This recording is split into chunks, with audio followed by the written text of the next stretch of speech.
Hello, hello. This is Paper Cuts Included coming to you live from the Ninja Turtle sleeping blanket, and that's I know it's legit. Today we're going to be doing a pickup video, but before that, if this is your first ever Paper Cuts Included video, we are a comic book YouTube channel ran by me and my co-host, and we want to talk about what we love, and what we love is comic books. So we talk about the comic books, comic book artists, art in general, how the artists do it, how would we do it.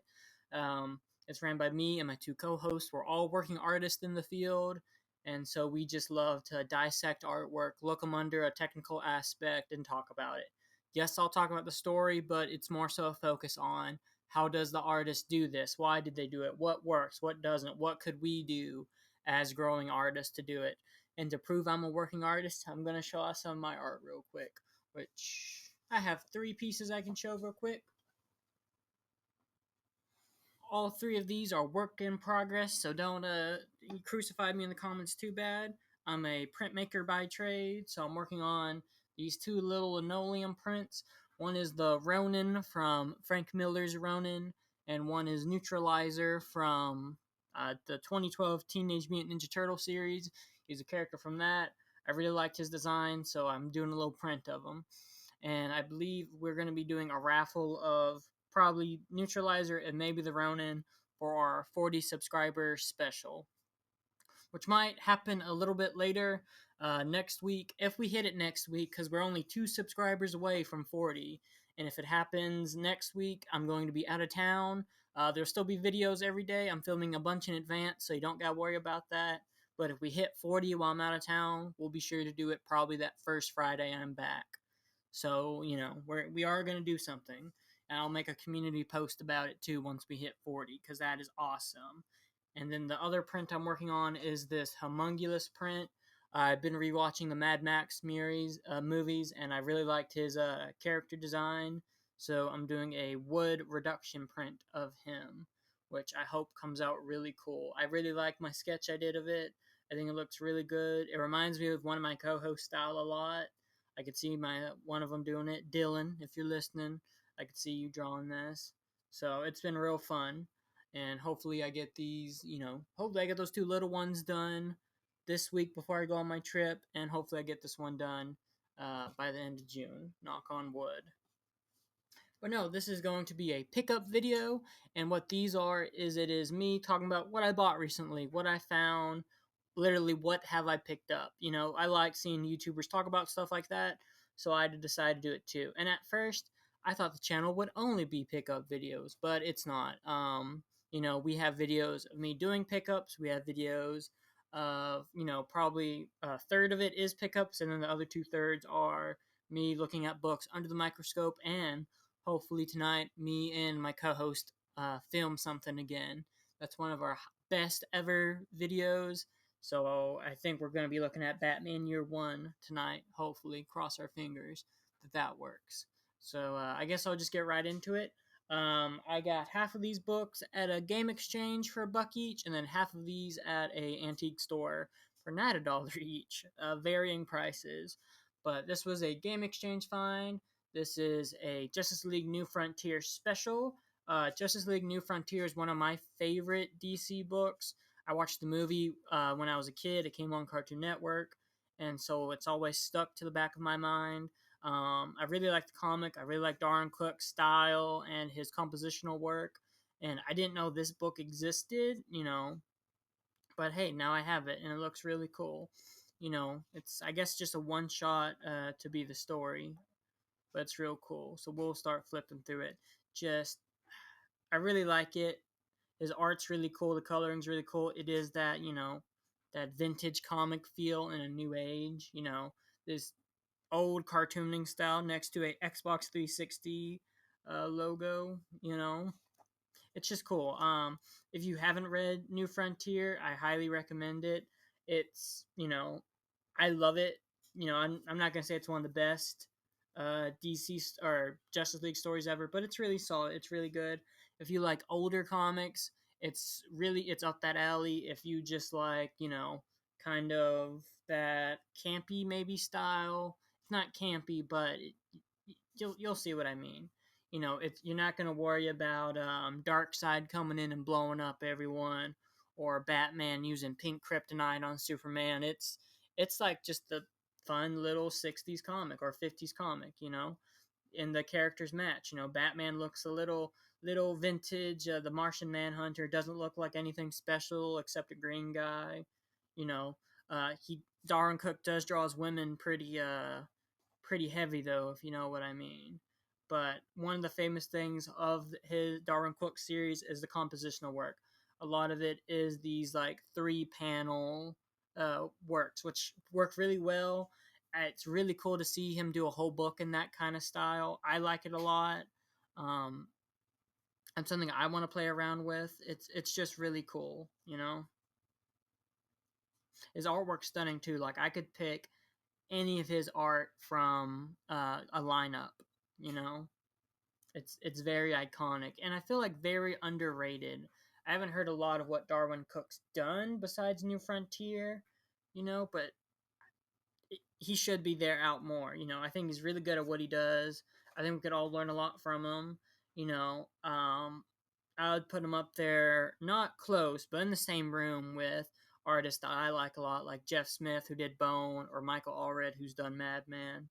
If you want to learn, like, you could learn just compositional work from his art style, you know, and just how to tell a really good story and not a lot of issues. I think what New Frontiers maybe 8 to 12 issues and gets the job done really fast.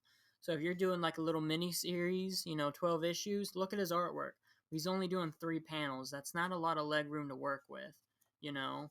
But he makes it work. He makes it work really well. I've never, read it and been like, oh, well, this is a rip off. It works really well.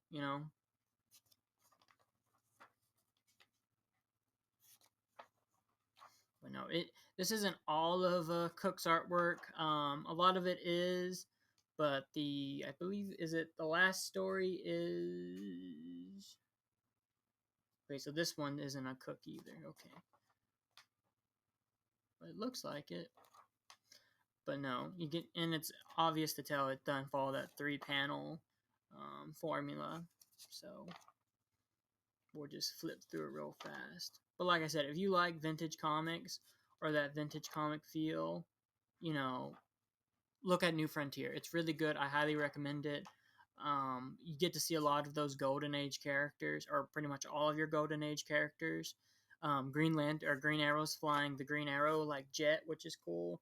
And another really cool thing I got to see in this book was some of the sketch work that Darwin Cook did, which is really cool. I love seeing originals of artists.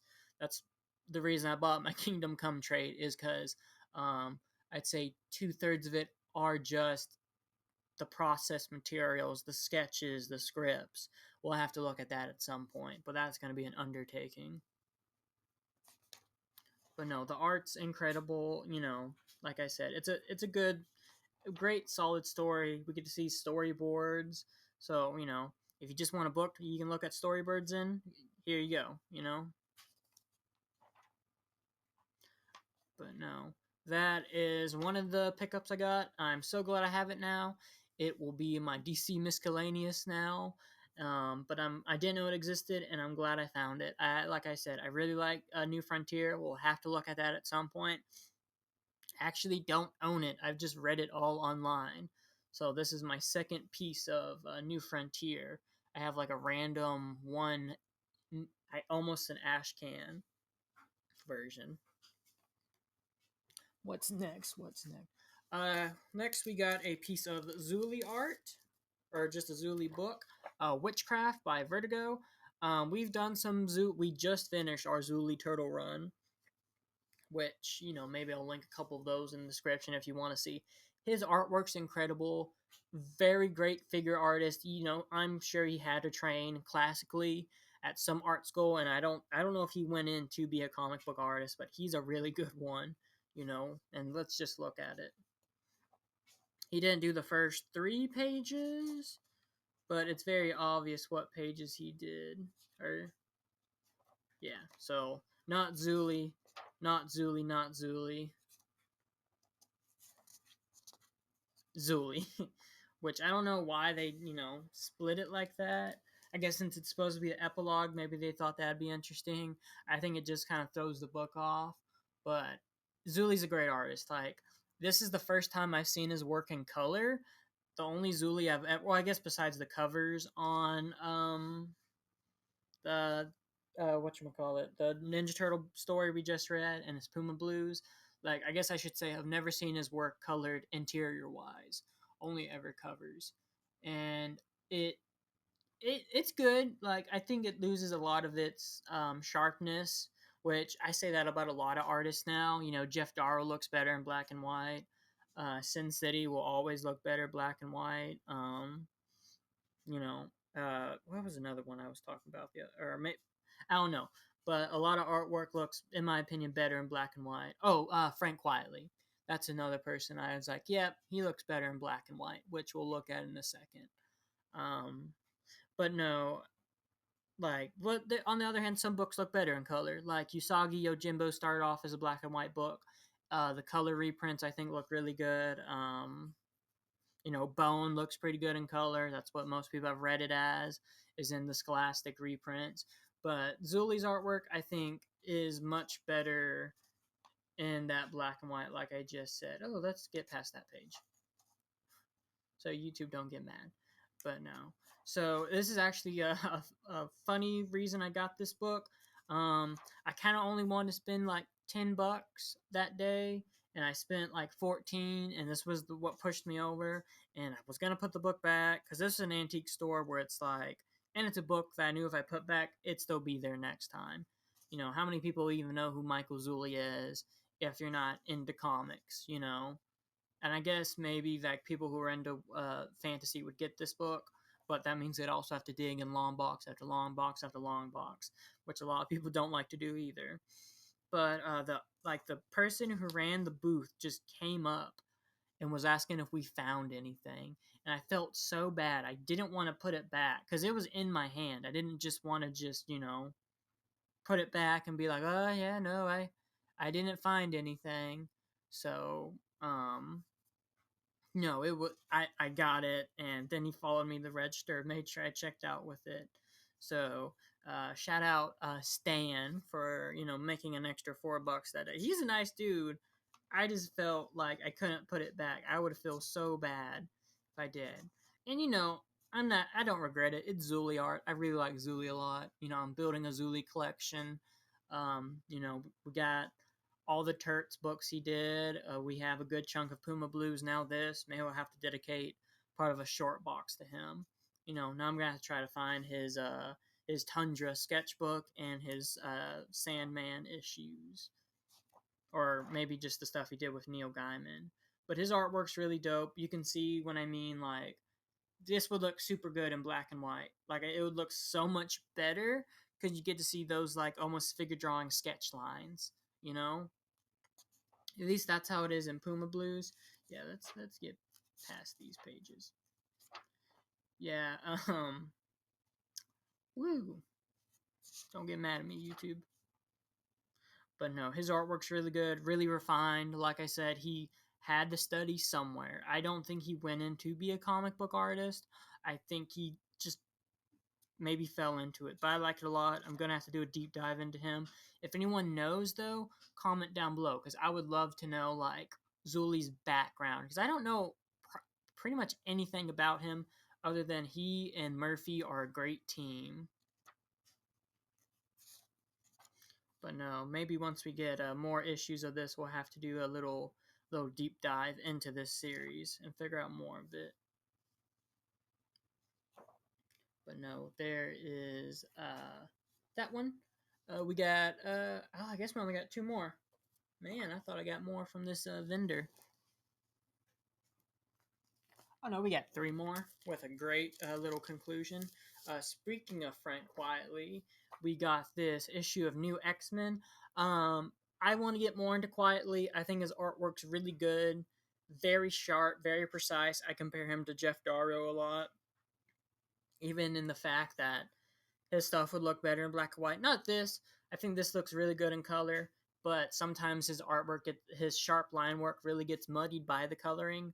A lot of people hate his X-Men designs, but I actually like them a lot. I think the Cyclops design is one of my favorite, probably my favorite piece of artwork he's ever done.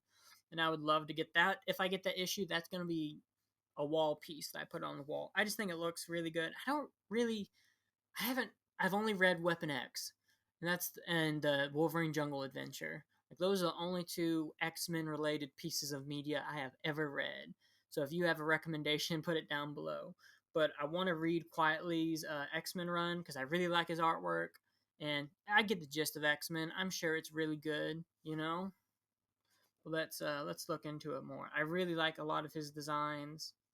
You know, like I said, his artwork's very sharp. I would like this. I would love to see the original pen and inks because digital coloring does kind of hurt it. You know, but no, I like his artwork a lot.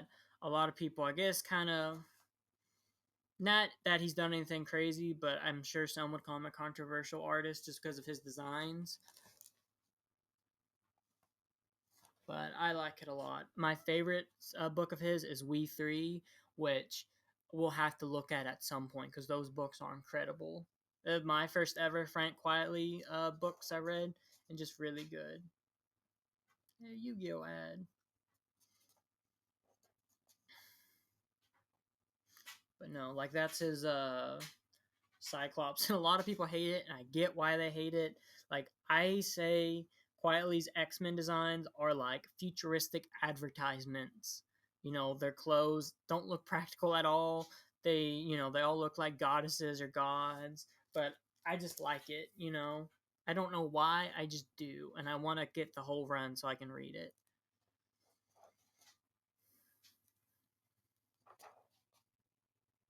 But no, and I think one of the good things about getting into Quietly is it's a little bit cheaper too. Like I'm sure I can find these books for, like this was a $3 book, and I don't know if many of them would go for higher than that. But no, like I don't like the background colors for a lot of his stuff. Like I feel like it just takes away from his sharp line work or makes it just not look good. Like in a point, it makes it look like it's just pancaked on it, and it's okay. Like it's still a great book. It's still art wise. I haven't read it, but art wise, it's still great. Like a lot of people are gonna like it. A lot of people are gonna read it. A great Frank Wiley recommendation is We Three, like I just said.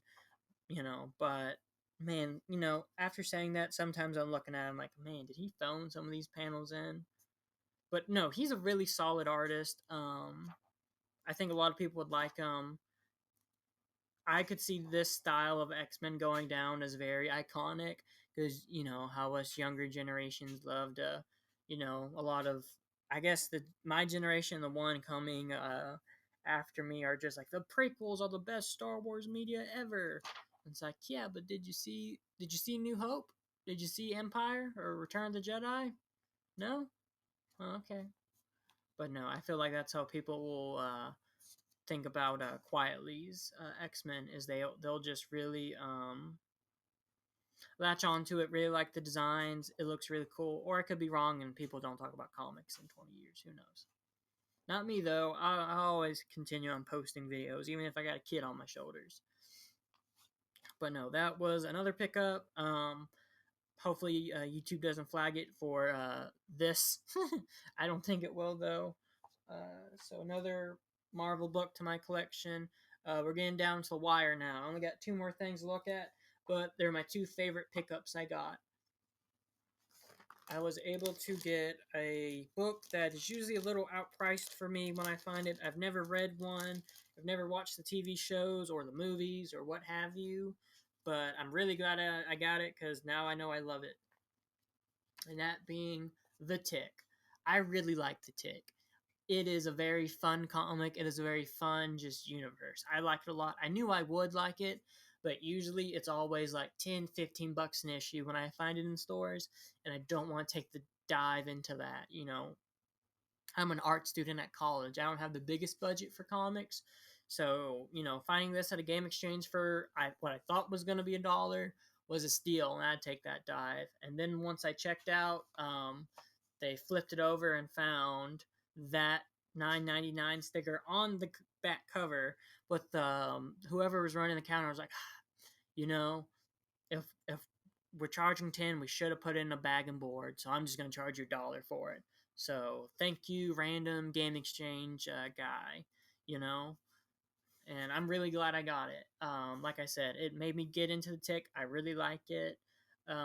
It's just a fun comic, a fun little book. You know, I don't really know much about it. I need to do. I haven't really looked at anything about it, but I like it a lot. You know, it's just a fun comic, and sometimes you just need a fun comic. You know, you don't need just a Grant Morrison depressing Animal Man story, or a Alan Moore we're all gonna die at the end story. You just need a fun action book like The Tick or like Madman. And that's what I think you'll get is you'll just get fun.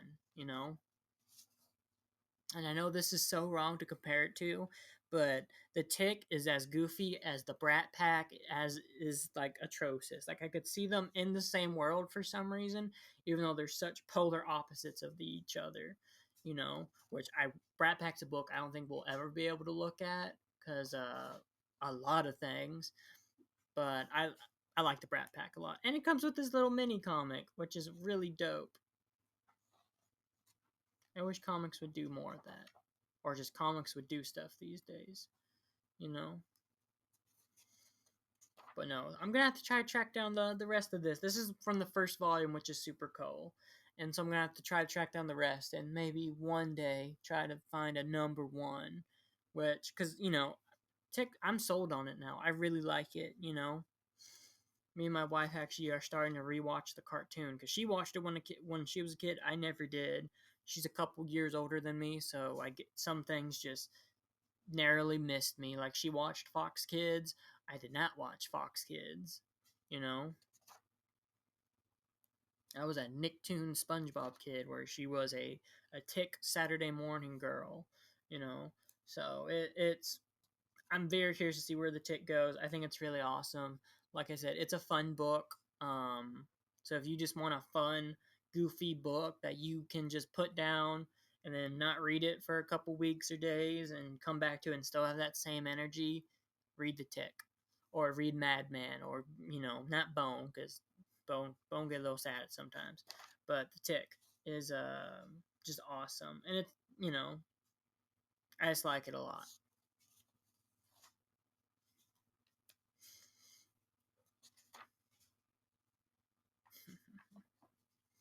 But no, now we're going to get into the final buy of this. Probably one of our last pickup videos for a while. I'm hoping I'm going to San Antonio and Corpus Christi, Texas in a week. So, or I guess this video was probably posted after that trip. So never mind. I guess if I find some pickups while I'm there, I'll put them in the community tab. But no, probably tied for my favorite purchase of it. Maybe edges out Tick just a little bit because I don't run into these books too often. Is another issue of Weapon X by Barry Windsor Smith. We love ourselves some Barry Windsor Smith action on this channel. He is great. We have been looking at his Conan's recently. Weapon X is probably my favorite Wolverine story ever. I guess it's only one of two I've ever read, so I can't say a whole lot of it. But it's incredible.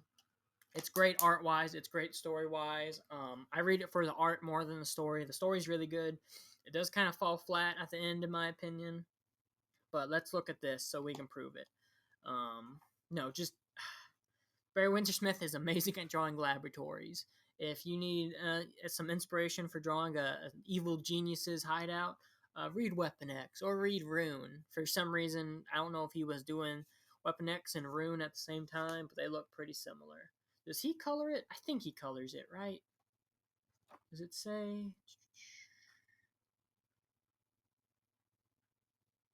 I guess he does because there's this story, art, and letterer. So I guess he colors it himself. So not only is he a great, penciler, but he's also a great colorist. With his letterer, Jim Novak. Oh, and Barry Windsor Smith too.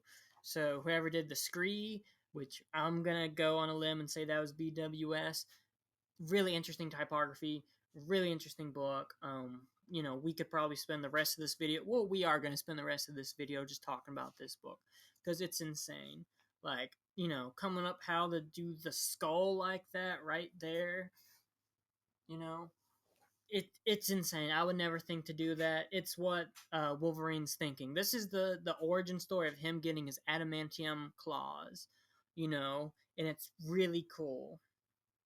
So we're just it's like a Dr. Frankenstein story, or it pretty much is a Dr. Frankenstein story of these Canadian special ops creating or hyping up one of the most powerful mutants into even more powerful. Or is he powerful? Like I said, I've never read X-Men. I know he's a tough one, but I guess people could kick his number. But no, just making him real scruffy looking with the long hair, the metal spikes coming out of his head. It just works so good. Even the coloring, the blues, the purples, it works so good. I was hoping this was the book where he fights the wolves, because that would be really cool to look at. All the issues are really good. They came in the Marvel Comic Presents format, so it's only how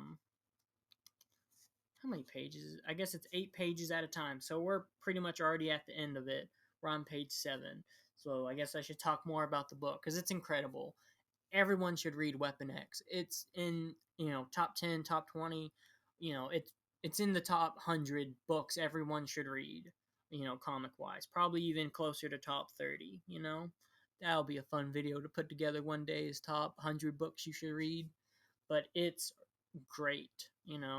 If you like Dr. Frankenstein, you'll love it. If you like Marvel, you'll love it. If you like classic Wolverine stories, you'll love it. It's just amazing. Even if you just like artwork, you don't care about the story, it's great for that too. Great figures, great, just coloring, it's incredible. Great, typography, just it's great. Like all throughout this story, that monitor is going crazy on what Logan's seeing, real or subconsciously seeing, and it's just skulls, torture, and at the end it's putting some claw marks into his captor, you know, as his blades are coming out of his hand. It just works. I love this story. I can't tell you how much I love it. I can't tell you how much I love Barry Windsor Smith. Um, One of our best videos ever is a super early one of us just talking about Barry Windsor Smith on a pickup video of just his stuff. So it's super cool. His art's super cool. Once we get the whole, I guess we could do. I have the trade of Weapon X, so we could do the whole run, but I feel like I have to save that for a special day. Um, Man, I gotta see what we're gonna do for 4th of July because that's gotta be some super patriotic video. Maybe we'll do Daredevil Born Again so we can just talk about Nuke. But no, I'll flip through and talk about some more because there's just a lot we could talk about. Coming up how to draw all those wires. Like, that's not an easy thing to do. You know, I just can't get past that lettering right there. It just works super good. This book's so good. I could easily make the rest, like, just turn this video into an Under the Microscope Weapon X single issue, which I don't want to do because that means I can't do it in another video. And this book's too good not to do. Like, the skull there, so amazing. Even his arm, like, that's a very well done arm with so many different typographies going on. It works super good. I forget what her name, but the secretary going, oh, with the formal lettering, the pain, the fat, it just so many things coming together to make it work. Like every page they're all great panels, but every page has a very notable, amazing panel. Like that one is my favorite panel. That one, of course. We'll begin the next page. Um, just the skull in the background just shifting. It's a great book. And I couldn't tell you, I can't ever stop telling you how much you should read this book. It's probably one of the easier ones to get a hold of trade wise if you don't want to collect singles. It's probably one of the most reprinted Marvel books, I would imagine. I don't know. I'm not really a Marvel fan, but I love this story. I think it's great. Um, has to be in some of my favorite Marvel books, even though I've probably read less than 10 Marvel runs in my entire life. But this and Daredevil Born Again are some of my favorites. So I guess I'll just end it there because, like I said, I don't want to just do a under the microscope and we lose a video because it's amazing. I guess I'll just flip through some of the rest of the books, which I've never really looked at. I've only collected them for the Weapon X, but I'm sure there's some amazing stuff. Death's Head. I don't know who the heck Death's Head is. Looks goofy, but hey, Goofy might be good. But I don't know. I get why they put Weapon X in it as the front piece though. But no, so that's our pickups for that. It's probably our last pickup video for a while. By the time you're seeing this, I'm probably back from Texas for my 1 year anniversary, and I'm gonna try to at least go to maybe one store while I'm there, or find a store and maybe get some Texas pickups. So before I end it, I'd like to thank everyone who's made it to the end. That really helps us out. If you found something you liked, like, comment, subscribe. That especially helps us out. Our summer goal is 40 subscribers, and we're at 38, and that's insane. I think this week alone we picked up 5 new subscribers. So we're going to be doing a big celebration for 40. We only got to get 2 more, which is awesome to already be at our summer goal, and it's mid-June. So, once we reach 40, because I know we're going to, I think I'm going to up the ante and just go for 100, see how close we can get, or, how far we can get over it. So that's the next challenge. But it's been incredible. It's been a fun journey. If one of these books you want me to do a deep dive of really soon, comment down below. Or if there's something I could do better, comment. I really like engaging with the comments. I respond to every comment I get, without fail. Usually within minutes I see it, and I'm an art student in summer, so I got a lot of free time on my hand right now. But no, it's been fun. So I guess I'll send you on some marching orders, and I'm out of here. Make more art.